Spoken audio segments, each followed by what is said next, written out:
Hello guys, this is the 17th tutorial in this course, and in this tutorial we are going to check out the if-else statement.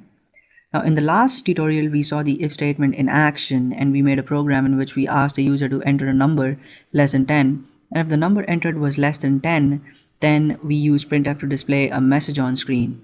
Now what if we wanted another printf statement to be executed if the number entered was not less than 10, it was greater than 10? Well, we couldn't do that using the if statement, and that's why we're going to check out the if else construct in here. And I'm going to write in the same program in here. It's just going to have a few extra lines of code. And at first I thought that I should just borrow the code that I made for the program in the previous tutorial, but I have a fresh file here. It's just going to take a minute for me to type in the code again. And the file is called if_else.c. On line 1 I have a comment, on line 2 I have the header file, and then I have the main function and the curly braces. So we're all set, right? And well, just as in the previous tutorial, I'll have to declare my variable first, and I do that by typing in int space a, and then I'll use printf to display the message enter a number less than 10, put a colon at the end and a semicolon to terminate the statement. Then I'm going to use scanf to have my input, use the %d format specifier, get the address by typing in a, put a semicolon to terminate this statement, and then I'm going to type in the keyword if.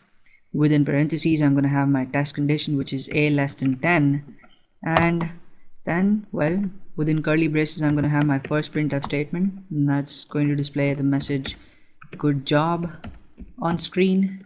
And well, after the second curly brace of the if statement, I'm going to type in the keyword else, that's else, right? And then well, else is going to have its own block of code, and within this block we're going to have the second printf statement. So just as with if, we have a pair of curly braces for else, and within those curly braces you have to type in your statements, and again it's going to have just one printf statement, and it's going to display a message like, well, what should I display? What's wrong with you? You have to understand English. You're supposed to follow the instructions on screen, right? So you put a semicolon to terminate this statement, and I press Ctrl S to save the file, click on build and run to see the output. And there you go, that's my output window. So I see the message enter a number less than 10, and when I type in 5 and press the enter key, I see the message good job on screen, right? Let me execute the script again, and this time I'm going to type in 56 as the input. Now 56 we know is not less than 10, so the second printf statement should be executed, and I should see the message what's wrong with you on screen, and that's exactly what I see, right? So this is what the if else construct helps you to do. If you want something to happen, if a condition is met, if something evaluates to true, then if that's all you want, then just use the if statement.